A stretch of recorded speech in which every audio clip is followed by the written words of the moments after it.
Welcome to our weekly Forex and Gold forecast. My name is Jay Norris. I'm a trading instructor at Trading University. As always, we need to remind you that trading involves risk of loss and is not suitable for all investors. The first market we're going to cover is going to be the Australian US dollar. USD, they had a little bit of correction early in the week, but they came back pretty good midweek, and it's just holding below the highs, really the yearly highs here. You see your 2014 highs, and as we've been saying all along, we don't think this up move has run out of steam yet. We think there's a good possibility you can have another leg up, and you see I've drawn a zone here, a sell zone we could call that, but for now it's just resistance, potential resistance. We'd be interested if we get any kind of a formation such as a double top against that purple line, which is 9620 or so, or if that level doesn't hold, we'd look for the top of that zone just above 98 even. So for now, we think this bull move is intact, and there's a good likelihood that you'll see that 98 even area. So Aussie dollar, we're still a little bulled up on that. We're interested, definitely more interested in buying dips than selling rallies. So we're still in the buy the dip camp in the Aussie US dollar. Next market, dollar Swiss. Dollar Swiss, it's holding these gains. You can see you have intermediate term, you have a secondary resistance level right there, right at 90 even, and it just couldn't close above that. We would need a couple of closes above that to really take that resistance out of there. You didn't get it, so the resistance holds.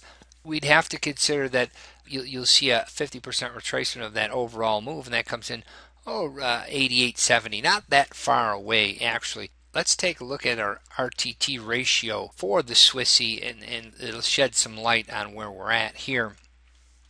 That 25-day pattern went neutral, so basically you're sideways on your 25-day pattern there. Now that takes away some of our aggression as bulls, because generally we're going to take any three patterns and trade along with the direction of the majority of those patterns. So for very short-term traders, we're trading the 5 and 25, we'd actually be taking sell signals, right? Because 2 out of 3 are down. Now generally here's where I like to be, trading that 10 through 50. If you take the 10 through 50, you trade the 10 through 50 and you determine which way the majority of the patterns are. You're neutral, right? You only have the 10 is down, the 50 is still up, and your 25 is neutral. So that's a neutral market right now, and look at the chart is reflecting that. So you're in a sideways market, not a whole lot to do. Short-term traders, you'd actually be interested in taking sell signals vis-a-vis selling rallies here in the Swissy. So Swissy kind of on the back burner for the bulls. On the other hand, a short-term trader could consider selling short-term rallies in there. And so that's why I like our RTT ratio. A lot of times you can see what you'll see what you want to see on a chart. Chart's a funny thing. If you have an opinion, it's going to show up in your view of that market. That's dangerous. Here's why I love the ratio, because it's just black and white levels. I mean, it's telling you what the pattern is, and as we teach our students, always trade with the majority of patterns. So we rely on that, and we'll continue to do that.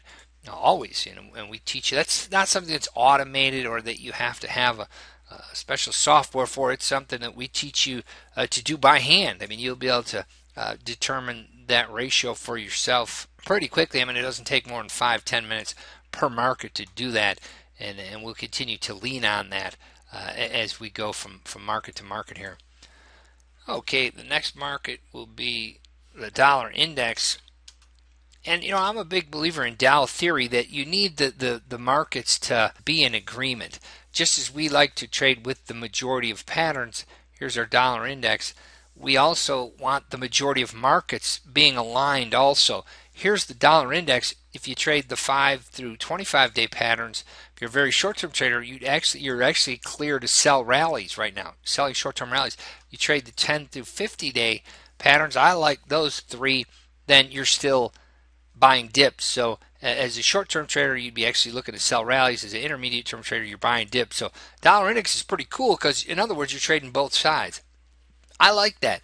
You don't have to wait for something to do, because you're really you're trading both sides of that market still. So that's an interesting one for me, the dollar index. What's interesting also is that 25-day pattern is still higher. You can see you have that kind of line in the sand right there, how that's holding Take a look at it on the 4-hour also. You can't get a close below it on the 4-hour either. So you definitely have good support there, 80-30.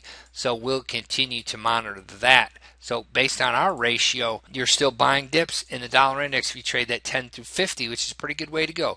Meaning if you take any three patterns, trade in the same direction as the majority of those patterns. The majority are still up right now.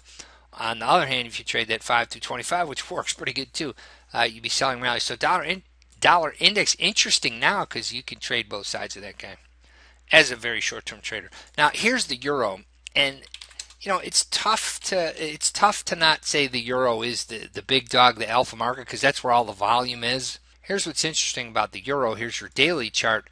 You still have a very shallow retracement here. That's your 10-day pattern. The 10-day pattern is still down. Now that's pretty significant to us that 10-day is still down. You're below that 10-day resistance, that RTT level we call that. That's going to be your resistance level, because with the 10-day pattern down in the euro, that's going to keep our euro 10-day pattern pinned lower. Very significant. If this is indeed the alpha market, this is going to be significant, because if I trade the 5 through 25 and I'm trading with the majority patterns, guess what? I'm still selling rallies. If I trade the 10 through 50, which I'm pretty comfortable there, no doubt about it, you're still selling rallies because all the patterns are down. So the euro, very bearish here. Remember I said I like Dow theory, because in Dow theory the rule is the averages have to agree. Same concept with, you want to see the major markets in agreement. So right now they're not so much in agreement. I guess the longer term, the dollar index, if you're trading the 10 through 50 here, you're buying dips.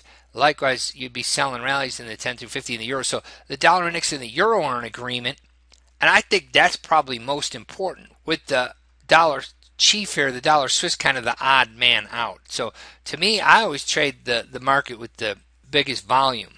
That's still going to be the euro and the dollar index too. The dollar index is kind of the up and coming market. So overall, we're still buying dips in the dollar based on the patterns being bullish, and still selling rallies in the euro. And that's what we all need. You all love to have guidance for sure as a trader. Next market, the gold market. Gold's so tricky, I definitely can be accused of kind of picking on gold bulls, and I was kind of bared up on this market. I still am, actually. I mean, I forgot who it was. They said that the gold market doesn't have fundamentals. I don't know, it was Tudor Jones, or maybe it was George Soros or something, and that's true. I mean, I don't know what the fundamentals are for gold, because it's not like it's consumed, right? It certainly doesn't earn interest. So, but all right. I take one on the chin here, because I was bashing the gold bulls. I was thinking that you had a little mini top here. They blew that out on Thursday on the ECB speech. You knocked all the gold bears out, but guess what? You're back in a sell zone. So you're back in a sell zone for the gold. Let me see if my ratio is updated here. Here's how the RTT ratio looks for gold. You have the 5 through 25 up. So based on our method, you'd still be looking to buy dips. Longer term, though, position trader, you look at that 25.50 in the secondary, the daily, the majority of those long-term patterns are still down, so hard to get excited about a rally in gold. In fact, you're in a sell zone in the gold longer term.